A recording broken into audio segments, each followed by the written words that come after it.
Hey guys, Shanto here. কথা অনুযায়ী Oppo F19 স্মার্টফোনটা বাংলাদেশে অফিসিয়ালি লঞ্চ হয়ে গিয়েছে আর এই ফোনটার 6128GB ভেরিয়েন্টের জন্য বাংলাদেশে অফিসিয়ালভাবে প্রাইস রাখা হয়েছে 10 টাকা কম 22,000 টাকা এবং এই বাজেটের মধ্যে অ্যামোলেড প্যানেলের display, under display fingerprint scanner এবং 5000 mAh এর মতো ফিচার থাকছে ফোনটির মধ্যে। তবে বাজেট অনুযায়ী আবারও তেমন ভালো কোনো স্মার্টফোন নিয়ে আসতে পারেনি Oppo। সেটা কি কারণে পুরো ভিডিওটা দেখার পরে আপনি নিজে বুঝে যাবেন।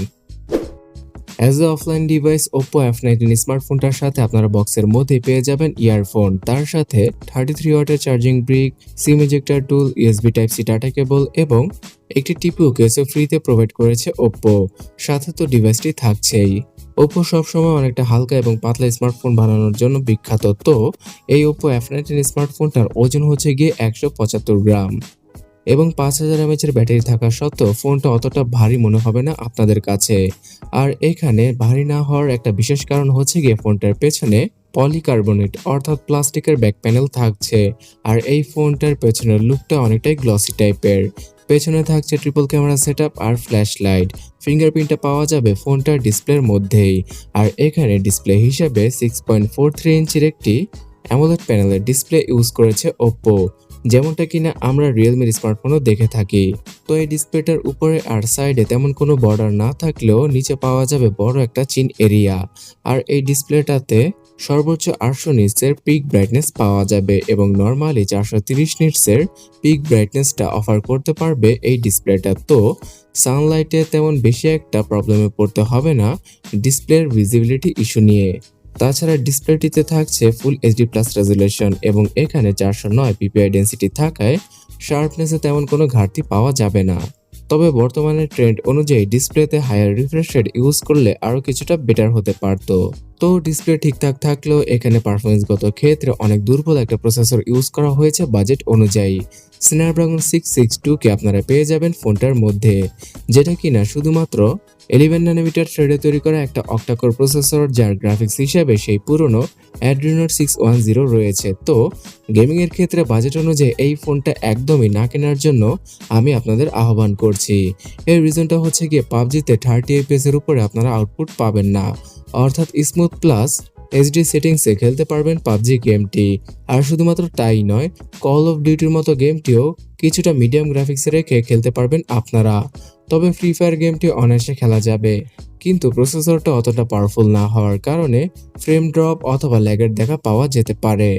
তাছাড়া রেগুলার ইউসেজে হয়তো আপনাদের তেমন কোনো প্রবলেম ফেস করতে হবে না, কারণ এখানে 6GB র্যাম থাকায় আপনারা ইউটিউব, ফেসবুক, মেসেঞ্জার সহ আরও বেশ কিছু অ্যাপ একসাথে ইউজ করতে পারবেন। তবে ফোনটার উপর কিছুটা প্রেসার দিলে অর্থাৎ বেশি হেভি ইউজ করলে হয়তো সেখানে বেশ কিছুটা ফ্রেম ড্রপের দেখা পাওয়া যেতে পারে, কারণ এখানে প্রসেসরটা বাজেট অনুযায়ী অতটাও পাওয়ারফুল নয়। আমরা এর আগে 15,000 টাকার অফিসিয়াল স্মার্টফোনও এই ধরনের প্রসেসর দেখে এসেছি।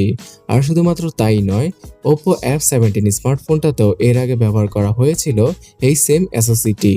তো আপনারা হয়তো খুব ভালো করে জানেন যে Oppo অফলাইনের ক্রেতাদের টার্গেট করে এই সকল ফোন তৈরি করে থাকে, আর অফলাইনের ক্রেতারা প্রসেসরে অক্টাকোর দেখলে খুশি হয়ে যায়। সত্য কথা বলেছেন।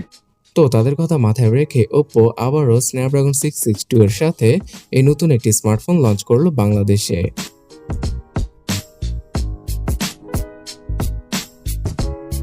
আর এই অফলাইনের ক্রেতাদের কথা মাথায় রেখে 6GB র্যামের পাশাপাশি 128GB ইন্টারনাল মেমোরিটা থাকছে ফোনটার মধ্যে, যেখানে কিনা ডেডিকেটেড সিম স্লটের মাধ্যমে আপনারা আরও 512GB পর্যন্ত মেমোরি কার্ড এক্সপেন্ড করতে পারবেন।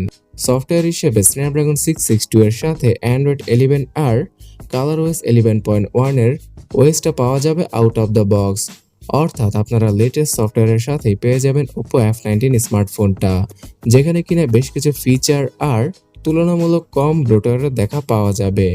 রিয়েলমি ইউআই অথবা ColorOS 11 এই দুইটা ইউআই খুব ভালো এবং খুব ভালো একটা সার্ভিস দিচ্ছে বর্তমানে। ইউজাররা আগে ColorOS এর নাম শুনলেই ভয় পেত, তবে বর্তমানে ColorOS আগের থেকে অনেকটাই চেঞ্জ হয়েছে এবং স্টক অ্যান্ড্রয়েডের সাথে মিলে তাদের নিজস্ব এবং খুব ভালো একটা ইউজার ইন্টারফেস তৈরি করতে পেরেছে। আর আপনাদের মধ্যে হয়তো অনেকে রিয়েলমি অথবা ওপোর স্মার্টফোন ইউজ করে থাকেন, যেখানে কিনা বর্তমানে ColorOS এর নতুন ভার্সন চলছে। তো আপনাদের ইউজার এক্সপিরিয়েন্সটাও অবশ্যই কমেন্ট করে জানাতে ভুলবেন না।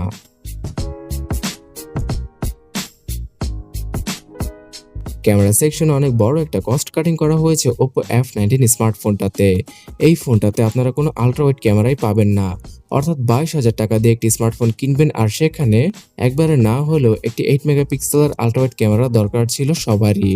তো সেই ক্যামেরা সেন্সরের বদলে Oppo এখানে 2 মেগাপিক্সেলের একটি ফালতু ক্যামেরা সেন্সর ইউজ করেছে।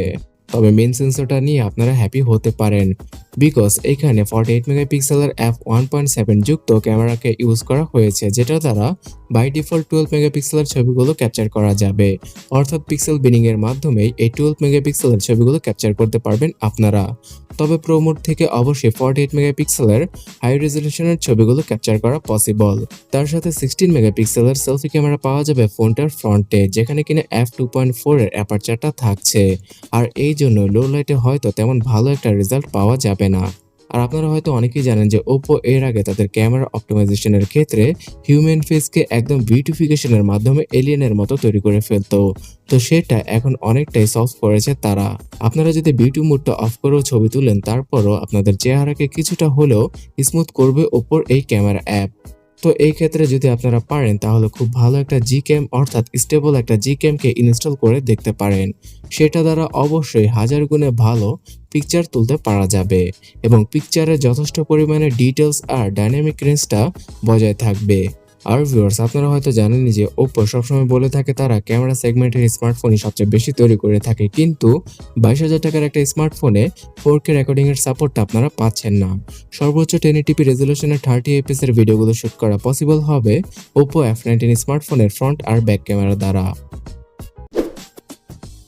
পাওয়ার ব্যাকআপ দেওয়ার জন্য 5000 mAh এর হিউজ ব্যাটারি থাকছে ফোনটার মধ্যে, যেটা দ্বারা কিনা আপনারা অনায়াসে একদিনেরও বেশি ব্যাটারি ব্যাকআপ পেয়ে যেতে পারেন যদি এই ফোনটাকে ডার্ক মোডে ইউজ করা হয়। তাছাড়া 33 ওয়াটের চার্জিং স্পিডটার জন্য শুধুমাত্র 1 ঘন্টাকে 1 ঘন্টা 10 মিনিটের মধ্যেই এই ফোনটা ফুললি চার্জ করা পসিবল হবে এবং শুধুমাত্র 30 মিনিটের মধ্যে ফোনটা 54% চার্জ হতে পারবে। ব্ল্যাক এবং ব্লু এই দুটা কালারে বাংলাদেশের মার্কেটে পাওয়া যাবে Oppo F19 স্মার্টফোনটা।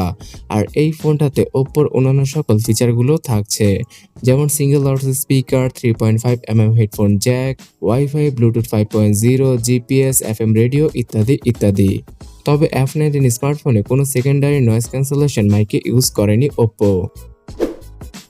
সো গাইস, আপনারা হয়তো বুঝতে পেরেছেন যে Oppo যেই সকল কাস্টমারদের জন্য এই ফোনগুলো তৈরি করে থাকে তাদেরকে টার্গেট করে Oppo F19 স্মার্টফোনকে 22,000 টাকায় তারা সেল করছে বর্তমানে। হয়তো আগামীতে এই ফোনটার প্রাইস আরও কিছুটা ড্রপ করবে, তারপরও আমার ভিডিও যারা কিনা দেখছেন অথবা অনলাইনে যারা কিনা স্মার্টফোনের ভিডিও দেখে থাকেন, তাদের মধ্যে খুব কম সংখ্যক লোকই Oppo F19 স্মার্টফোনটা পারচেস করবেন। এর রিজন হচ্ছে কি, এই বাজেটে স্যামসাং, শাওমি আর রিয়েলমি এর থেকেও আরো ভালো স্মার্টফোন অফার করছে আমাদের। তবে যাই হোক, বিভিন্ন বাজেটে আপনার জন্য কোন স্মার্টফোনগুলো বেস্ট হতে পারে সেই সম্পর্কে জানতে এই ডান পাশের ভিডিওটা দেখতে পারেন। আর এই চ্যানেলটাকে সাবস্ক্রাইব করে রাখতে পারেন এইরকম ভিডিওগুলো রেগুলার পাওয়ার জন্য। তো ভালো থাকবেন, আমার জন্য দোয়া করবেন। দেখা হচ্ছে পরবর্তী ভিডিওতে। আল্লাহ হাফেজ।